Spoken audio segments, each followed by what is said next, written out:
শহরের এক কোণায় বয়সে প্রবীণ এক মানুষ, নাম তার আব্দুল্লাহ। সাদা দাড়ি, কপালে নামাজের দাগ, মুখে এক প্রশান্তির আলো, যেটা কেবল আল্লাহর প্রিয় বান্দাদের মধ্যেই দেখা যায়। এই মানুষটি ছিলেন এক নাম না জানা মহান ব্যক্তি, যিনি পুরো জীবন কাটিয়েছেন গোপনে ইবাদতে, মানুষকে সাহায্য করে, মিথ্যা ও রিয়া থেকে দূরে থেকে। তিনি ছিলেন এক বৃদ্ধ ইমাম, যিনি বহু বছর ধরে গ্রামের ছোট্ট একটি মসজিদে নামাজ পড়াতেন। কারো সামনে দান করতেন না, কারো কাছে নিজের কষ্ট প্রকাশ করতেন না। প্রতিদিন ফজরের নামাজ শেষে দীর্ঘ সময় কোরআন তেলাওয়াত করতেন।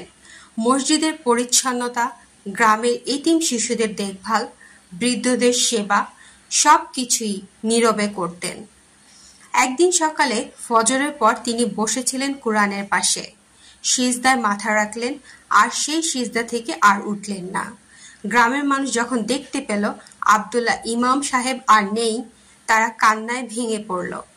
অথচ তার মুখে তখনও এক অপার্থিব শান্তি ছড়িয়েছিল। কেউ বলল, এমন মৃত্যুই তো চাই, ইবাদতের মধ্যে, সিজদার ভেতর, রিয়া ছাড়া।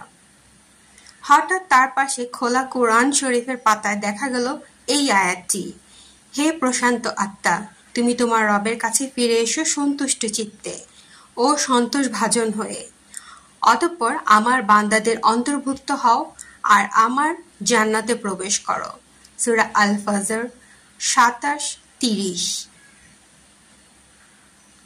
এই আয়াত যেন ঠিক তার জীবন ও মৃত্যুর জন্যই নাজিল হয়েছিল।